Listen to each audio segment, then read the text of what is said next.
Hello hi everyone, welcome to my channel. ఈరోజు మన video వచ్చరికి సింపుల్ టేస్టీ అదిరిపోయే స్పైసీ చికెన్ ఫ్రై అండి. అబ్బా, జలుబు లేసినప్పుడు ఇలా ఒక్కసారి ట్రై చేయండి. టేస్ట్ మాత్రం చాలా బాగుంటుంది. ఎలా చేస్తానో చూపిస్తాను రండి.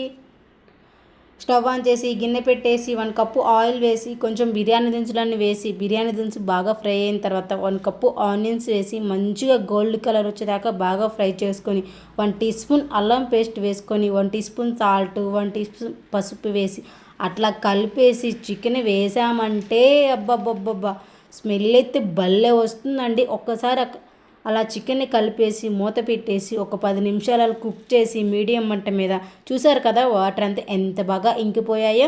వాటరే లేవండి, ఆయిల్ అంతా బాగా సపరేట్ అయిపోయింది. కాబట్టి ఒకసారి గంటతో అలా కలిపేసి ఆల్మోస్ట్ చికెన్ బాగా కుక్ అయిపోయిందండి. 1 టీ స్పూన్ కారం, 1 teaspoon salt, 1 teaspoon garam masala వేసి ఒకసారి అట్లా కలిపితే అబ్బబ్బబ్బా, ఎంత బాగుంటుందోనండి. సింపుల్గా స్పైసీగా చాలా టేస్టీ అదిరిపోయే చికెన్ ఫ్రై.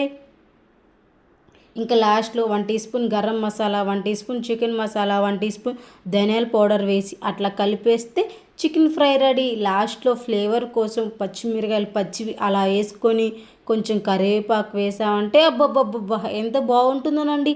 మీరు కూడా ఇలా తప్పకుండా ట్రై చేయండి. టేస్ట్ మాత్రం నెక్స్ట్ లెవెల్ అంటే నెక్స్ట్ లెవెల్. ఇంకా ఫైనల్ వచ్చేసి కొత్తిమీర అలా వేసేసి అట్లా ఒక 2 నిమిషాలు ఉంచేసి ఇంక స్టవ్ ఆఫ్ చేస్తే చికెన్ ఫ్రై రెడీ. ఒక్కసారి మీరు కూడా ఇలా ట్రై చేయండి. టేస్ట్ మాత్రం అదిరిపోతుంది. వైట్ రైస్లోకి అయితే చాలా బాగుంటుందండి.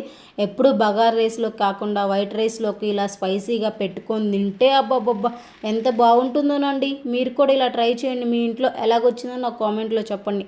Sunday special chicken fry.